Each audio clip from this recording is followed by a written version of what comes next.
2024년 8월 4일 오늘 사주를 한번 풀어보도록 하겠습니다.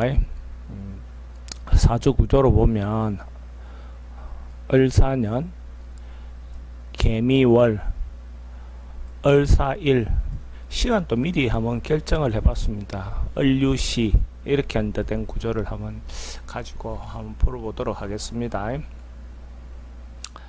사주의 천간에 보면 을이 많죠, 그죠? 을이 많고 그래도 개수에 기본적으로 그 원천인 바탕은 있다, 그죠? 물이 여름에 그래도 그 천간에 수증기라도 떠 있으니까 그래도 그나마 다행이죠. 그런 구조라고 볼 수가 있고,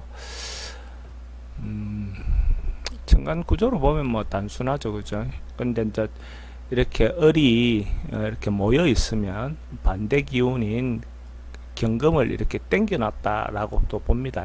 그러니까 우리가 도충의 개념으로 경금을 합으로도 땡겨 놨다, 그죠? 경금을 그렇게도 우리가 그는 기운을, 그러니까 을이 이리 많다는 것은 어떤 목표 지향이다, 뭐 어떤 방향성을 갖고 가고 싶어 한다, 이런 어떤 방향성을 생각해 볼 수 있는 어떤 모양으로 볼 수가 있습니다.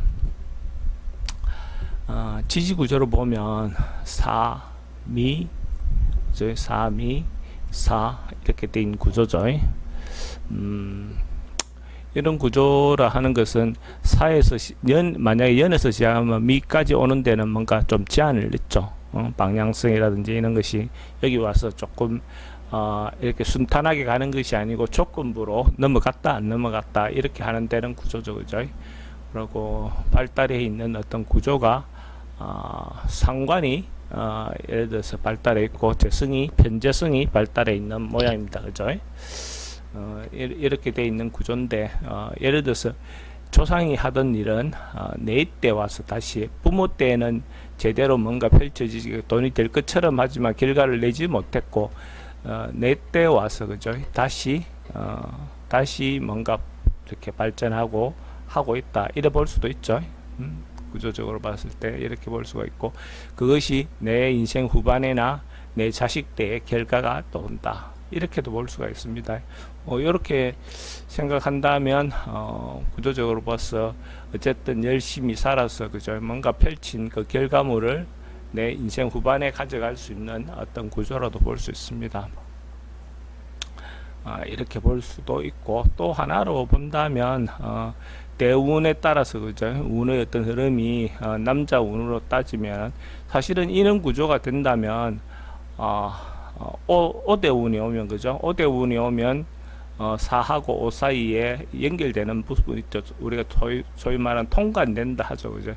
그러면 자연스럽게 뭐 유도 이렇게 생해 줄 수 있는 어떤 구조가 됩니다. 그러니까 어린 시절에 초년의 운이 크게 나쁘지 않다, 이래 볼 수 있죠. 사대운이 왔다, 남자대운이 사대운이 오면 사유축 운동을 하니까 크게 문제될 것 같지는 않습니다. 진년이 오면, 진대운이 오면 진대운도 진사 사가 움직이면 유도 움직이고 뭐 이렇게 되니까 이 대운도 괜찮습니다. 그럼 이 가장 안 좋은 대운은 묘대운이겠죠, 그죠? 묘대운이 오면, 기묘대운이 오면 사도 서기가 어렵고 유도 좀 서기가 어렵고 사도 서기가 어렵죠. 그럼 미하고 짝을 지어서 쓰는데 결국 궁극적으로 사용되는 것이 비견의 어떤 형태다, 그죠? 자기가 뭔가 경제적인 부분이나 돈이라든지 이런 것이 좀 많이 나갈 수 있는, 뭔가 시도하거나 도전하면 많이 나가는 어떤 운으로 기묘대운이 되겠죠. 그래서 잘 해오다가 기묘대운에 뭔가 확장하거나 새롭게 도전하려고 하다가 보면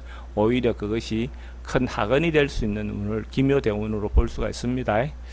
그 다음에 만약에 인대운이 오면 쓰는 것 자체가 인이 살을 생해주는 부분은 있죠, 그죠? 인사가 이렇게 생해 부분은 있죠. 그래서 유까지 가니까 묘대운보다는 결국 궁극적으로 보면 인대운은 좀 낫습니다.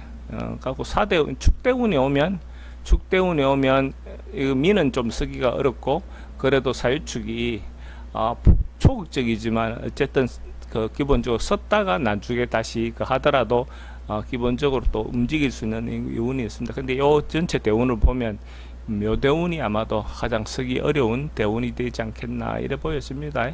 어쨌든 뭐 전체적으로 봤을 때 대운이 어떤 글자가 오느냐에 따라서 지지의 어떤 형태에 따라서 작용이 좀 달라진다 하는 것들을 한번 생각을 해봤습니다. 오늘은 요 정도 생각을 해보겠습니다.